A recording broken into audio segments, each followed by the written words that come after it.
আসসালামু আলাইকুম। কেমন আছেন সবাই? আশা করি আল্লাহর রহমতে আপনারা সবাই ভালো আছেন। আগামী ২৭ জুলাই বাংলাদেশ আওয়ামী স্বেচ্ছাসেবক লীগের প্রতিষ্ঠা বার্ষিকী। আর এই প্রতিষ্ঠা বার্ষিকী উপলক্ষে আমি একটা পোস্টার ডিজাইন শেয়ার করব। এবং কিভাবে এই পোস্টার ডিজাইনটি মোবাইল দিয়ে কাস্টমাইজ করবেন সেটি সম্পূর্ণ ভিডিওতে দেখিয়ে দিব। আপনি যদি আমার চ্যানেলের নতুন দর্শক হয়ে থাকেন অবশ্যই চ্যানেলটি সাবস্ক্রাইব করবেন এবং পাশে থাকা বেল বাটনে ক্লিক করে নোটিফিকেশন অল করে দিবেন। ভিডিওতে কিছু সময় পর পর একটি করে সর্বমোট 4টি পাসওয়ার্ড দেখানো হবে। সম্পূর্ণ ভিডিও দেখে পাসওয়ার্ড সংগ্রহ করুন। তো চলুন শুরু করা যাক।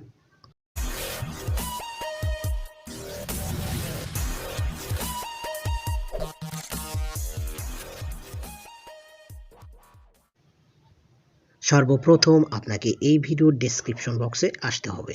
সেখানে ডাউনলোড পিএলপি নামে একটি লিঙ্ক থাকবে। সেই লিঙ্কে ক্লিক করে আপনার ফোনে থাকা যে কোনো ব্রাউজার সিলেক্ট করে ভিডিও দেখে 4টি পাসওয়ার্ড সংগ্রহ করে পাসওয়ার্ডগুলো টাইপ করে ফাইলটি ডাউনলোড করে নেবেন। ফাইলটি ডাউনলোড করা হয়ে গেলে ফাইলটি কাস্টমাইজ করার প্রয়োজন। কাস্টমাইজ করার জন্য পিক্সেল ল্যাব নামে একটি অ্যাপস প্রয়োজন, যেটি গুগল প্লে স্টোরে ফ্রিতে পেয়ে যাবেন।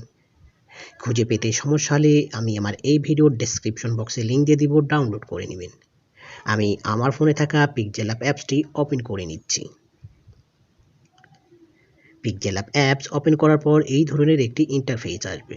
সর্বপ্রথম আপনাকে এই নিউ টেক্সটটা ডিলিট করার জন্য নিউ টেক্সটটা সিলেক্ট থাকা অবস্থায় উপরে ডিলিট অপশনে ক্লিক করে ওকেতে প্রেস করেন, তাহলে ডিলিট হয়ে যাবে। এবার আপনাকে পিএলপি ফাইলটি অ্যাড করার জন্য উপরে 3 ডট মেনুতে ক্লিক করুন। এবার সবার নিচে দেখুন ওপেন ডট পিএলপি ফাইল, এইখানে ক্লিক করুন। এবার সবার উপরে দেখুন ডট পিএলপি নামে একটি আইকন, এখানে ক্লিক করুন। এবার আপনি যে ফোল্ডারে ফাইলটি ডাউনলোড দিয়েছেন সেটি যদি ডাউনলোড ফোল্ডারে সেভ হয় তাহলে এইখানে পাবেন। আর যদি অন্য ফোল্ডারে ডাউনলোড করে থাকেন তাহলে উপরের অ্যারো বাটনে ক্লিক করে ফোল্ডারটি সিলেক্ট করুন। ফাইলটি খুঁজে পাওয়ার পর ফাইল একটি ক্লিক করুন। ওপেন অ্যান্ড অ্যাড এইখানে ক্লিক করুন। ওকে। কিছুক্ষণ লোড নেওয়ার পর এবার ব্যাকে আসুন। আপনার ডিজাইনটি পিক্সেল ল্যাব অ্যাপসে শো করবে। এই ফাইলটি কাস্টমাইজ করার জন্য সর্বপ্রথম আপনাকে এই লেয়ার অপশনে ক্লিক করতে হবে।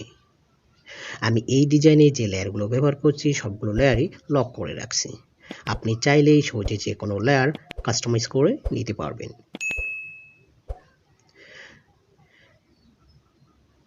সর্বপ্রথম আপনাকে এইখানে এই সৌজন্য ছবিটি পরিবর্তন করতে হবে। পরিবর্তন করার জন্য উপরে লেয়ার অপশনে ক্লিক করুন। এবার সর্বপ্রথম সৌজন্য ছবিটি খুঁজে বের করে ডিলিট করে দিন। এবার যে কোনো একটি সৌজন্য ছবি অ্যাড করার জন্য উপরে প্লাস মেনুতে ক্লিক করুন। এবার ফ্রম গ্যালারি। আপনার গ্যালারি ওপেন হলে ব্যাকগ্রাউন্ড এডিট করা যে কোনো একটি ছবি সিলেক্ট করুন।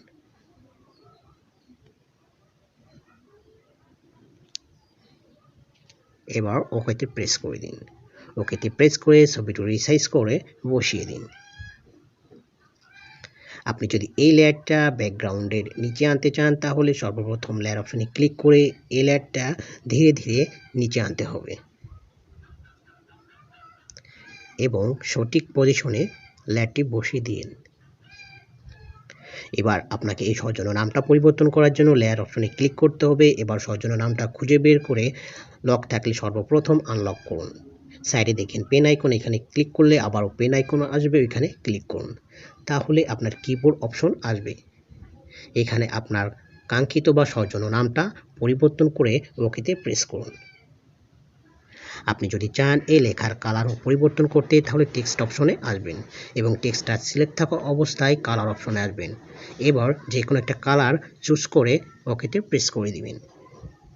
আপনি যদি এইখানে এই নেত্রীদের ছবি পরিবর্তন করতে চান তাহলে আবারও লেয়ার অপশনে আসবেন এবং নেত্রীদের ছবি খুঁজে বের করে ডিলিট করে দিবেন এবং অন্য নেত্রীদের ছবি অ্যাড করার জন্য প্লাস মেনুতে ক্লিক করে ফ্রম গ্যালারি। এবার ব্যাকগ্রাউন্ড ইরেজ করা যে কোনো একটি ছবি সিলেক্ট করুন।